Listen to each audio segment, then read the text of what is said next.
Guys, कैसे हो आप सब। आई होप आप अच्छे होगे, अपना ख्याल रख रहे होगे, अच्छी सेहत में होगे। और लेट्स गेट स्टार्टेड। नवरात्रि की पहले दिन की शुभकामनाएं जो भी मेरे हिंदू व्यूअर्स हैं उनको। चलिए शुरू करते हैं। देखते हैं पर्सन ऑन योर माइंड जिनके बारे में सोच रहे हो उनकी करंट एनर्जी आपको लेकर क्या है आज के दिन। एंड कलेक्टिव्स के लिए है ये रीड, तो रीड की बातों को वैसे ही लीजिए, ठीक है। चल देखते हैं। प्लीज टू माइंड गाइड करें। Okay, thank you. We have second chakra archangel Ariel, current energy 36 और 9। एक्सक्यूज मी, मेरे गला। मुझे ऐसा लगता है जिस पर्सन के बारे में आप सोच रहे हो इनका सेकेंड चक्रा आर्कएंजल एरियल जिसको रूल करते हैं उससे ये इस समय बहुत ज़्यादा गवर्न है। ये चक्रा कहीं ना कहीं आपके इंटीमेसी को दिखाता है, आपकी सेक्सुअल डिज़ायर्स को दिखाता है, और यहाँ पे मास की एनर्जी है नंबर 9। तो मतलब बहुत ज़्यादा पावर डालना, बहुत ज़्यादा एनर्जी डालना, अपने इन डिज़ायर्स को और ज़्यादा प्रोवोक करना, वैसा कुछ दिखाई दे रहा है। 36 नंबर सिग्निफिकेंट हो सकता है, नंबर 9 सिग्निफिकेंट हो सकता है आपके पर्सन की लाइफ में या आपकी लाइफ में। एंड बॉटम में yes we have yin and yang.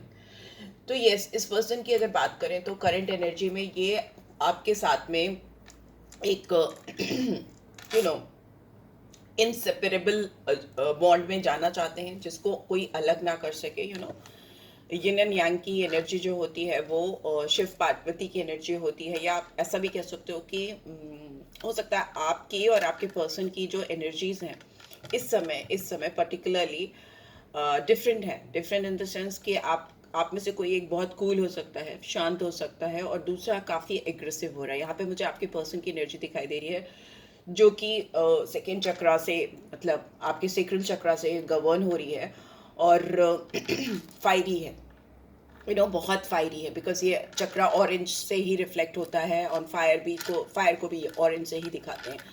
तो ये इंसान आपको लेकर बहुत bold, dynamic, go getter type of attitude में है, बहुत पैशनेट है, स्ट्रॉन्ग इंटीमेसी है। As far as you are concerned, आप थोड़ा वाटर साइन के हो सकते हो, आपके पर्सन एरीज, लियो, सैजिटेरियस हो सकते हैं, आप कैंसर, स्कॉर्पियो, पाइसेस हो सकते हो, not necessary. It is just energies की बात कर रहे हैं, आप कोई भी सारी राशियों के लिए ये रीड है, ठीक है। यहाँ पे दिख रहा है कि आप की जो एनर्जी है वो इस समय काम है, कूल है, शीतल है, ठीक है। और आपके पर्सन की जो एनर्जी है वो बहुत एक्साइटेड है, और ये मैस्कुलिन एनर्जी में हो सकते हैं, आप फेमिनाइन एनर्जी में हो सकते हो। इट कुड बी लाइक किसी भी मेल में भी फेमिनाइन एनर्जी और फीमेल में भी मैस्कुलिन एनर्जी हो सकती है, ठीक है। सो यस, ये बट यहाँ पे नंबर दो बार बार आया है, 22 नंबर आया है, जो कि 4 को, इन टोटल 4 को दिखाता है, और इंडिविजुअली देखें तो मून को दिखाता है, दो दो। तो मून मन का कारक है, आप इस पर्सन के मन में कहीं ना कहीं बैठे हो, समाये हो, और वो जो आपकी प्रेजेंस इनके दिलो दिमाग में इस कदर बैठी है वो इनकी लाइफ को थोड़ा अनईजी कर रही है। अनईजी इन द सेंस कि इनके डिजायर्स फुलफिल शायद नहीं हो पा रहे, बिकॉज आप काम हो, आप कूल हो, आप शांत हो, आप एट ईज हो, राइट। एंड 4 नंबर भी आया है तो वो स्टेबिलिटी को दिखाता है, शांति से कहीं पे रुक जाना, स्थिर हो जाना, स्टेबल हो जाना, ठीक है, वो दिखाता है। और वो मुझे दिख रहा है। एंड 4 नंबर कहीं ना कहीं 4 लाइन होती हैं तो वो आपके गेटवेज को भी दिखाती हैं, ऑल ऑफ अ सडन कोई गेटवेज खुल जाना, वैसा भी मुझे दिखाई दे रहा है। तो मुझे जो इंट्यूटिवली फील हो रहा है आपके पर्सन की करंट एनर्जी में, मैंने बताया आपको। इस पर्सन की कॉर्नुकोपिया रिवर्स में, तो ये पर्सन आपके बगैर, one thing is for sure, कि खुश नहीं रह पाते या रह पाते, ठीक है। ये आपके बगैर इनकी ज़िंदगी में incompleteness I can see, because yin and यांग जब एक दूसरे से दूर होते हैं ना, तो वो कभी भी किसी के भी साथ हो या कुछ भी कर रहे हो अपनी लाइफ में, they feel incomplete, they feel unsatisfied, they are always in search of something और someone to make them feel satisfied. ऐसे समझिए आप कि जब भी यिन एंड यांग में एक डिफरेंस होता है, वो आपस में मिले नहीं होते हैं, दूर होते हैं, तो उनकी ज़िंदगी में एक तलाश होती रहती है, मतलब कुछ ऐसा जो उनकी ज़िंदगी से मिसिंग है। They keep on feeling like this, कि उनको लगेगा कि कुछ मिसिंग है, कुछ सब कुछ है फिर भी मिसिंग है। तो this is what I am getting, right. चलिए टैरो के थ्रू भी देख लेते हैं इस पर्सन की इंटेंशंस क्या है आपको लेकर। इतना इंटेंस फील कर रहे हैं ये पर्सन आपको लेकर। इनका सीक्रेट चक्र इनको बहुत क्रेजी फीलिंग्स दे रहा है, इंटेंस रोमांटिक फीलिंग्स है, सेक्सुअल डिजायर्स है, एंड आपके साथ मर्ज होने का इनका एक अपना एक अपना डिजायर है जो इनको चैन से बैठने नहीं दे रहा। लेट्स सी क्या इंटेंशन है। We have 7 of wands, we have 10 of pentacles, ठीक है। व्हाट एल्स, यहाँ पे मुझे एरीज, लियो, सैजिटेरियस फिर से आया है, टॉरस, वर्गो, कैप्रिकॉर्न आया है, अर्थ एनर्जी है, फायर एनर्जी है। What else, I just take up 3 more cards. Okay, we have swords, ace of swords in reverse. What else? We have 7 of pentacles in reverse, Gemini, Libra, Aquarius. Okay. We have 3 of pentacles. What else? Bottom में we have 3 of cups in reverse.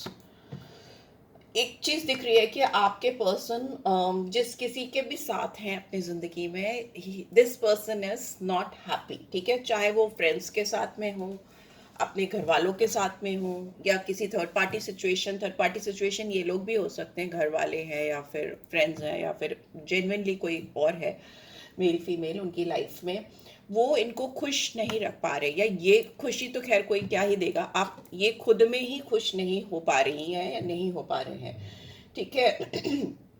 मे भी हो सकता है किसी ने recently इनको back stepping की है, इनको धोखा दिया है, या इनसे रिश्ता तोड़ लिया है, या इनको ऐसा लगा है कि इनको उससे रिश्ता तोड़ देना चाहिए, बिकॉज यहाँ पे किसी थर्ड पार्टी से बहुत स्ट्रॉन्ग डिससेटिस्फैक्शन दिखाई दे रहा है। इट्स लाइक बैक स्टैपिंग, धोखा देना, बिचीनेस, और जिसके साथ भी ये थोड़ा एटीज हो रहे थे या हो रही थी आपके अलावा एक्सक्यूज मी, उसके साथ ही इनको डिस्कम्फर्ट फील होने लगा। ऑल ऑफ अ सडन इनको अच्छा नहीं लग रहा है, खराब लग रहा है, और इनको रीजन ये लग रहा है कि that person is not being honest, was not being honest with him.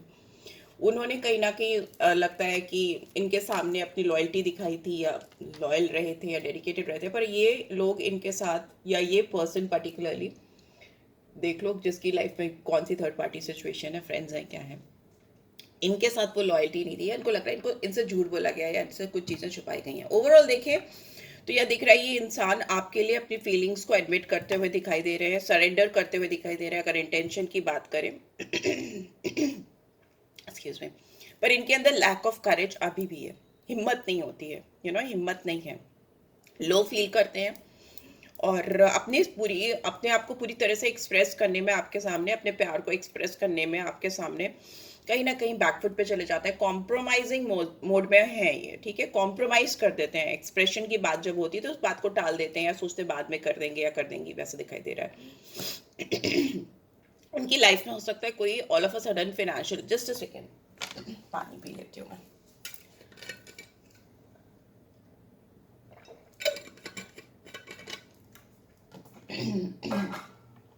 Excuse me, या सो यस, इनकी लाइफ में हो सकता है कुछ अनएक्सपेक्टेड चेंज या लॉस इन्होंने अभी रिसेंटली फील किया है, और इनको लग रहा है कि ये लॉस जो है इनकी ज़िंदगी में जो आया है, वो कहीं ना कहीं आपसे, अगर इन्होंने कोई डिसऑनेस्टी की है, या आपको कुछ धोखा दिया, या आपसे कुछ चीज़ें छुपाई हैं, या आपकी तरफ कुछ रूड बिहेवियर किया है, जो भी कर्मा इनको लग रहा है कि उनके जो कर्मा आपकी तरफ थे, उसी वजह से इनको लाइफ में ये चीज़ें इनकाउंटर करनी पड़ी हैं, ठीक है। ये अनएक्सपेक्टेड है, और ये कहीं ना कहीं उस चीज़ को आपसे कोरिलेट कर रहे हैं या कर रही हैं। उनको लग रहा है कि they were not being fair with you, वो आपके साथ ठीक नहीं थे या नहीं थी, इस वजह से उनको अपने कर्मा झेलने पड़ रहे हैं। और यहाँ पे दिख रहा है इतना सब कुछ होने के बाद भी there is a lack of any sort of new idea, कुछ नया शुरू करना, आपकी तरफ आकर कंफ्यूजन खत्म करना, आपके रिश्ते में जो एक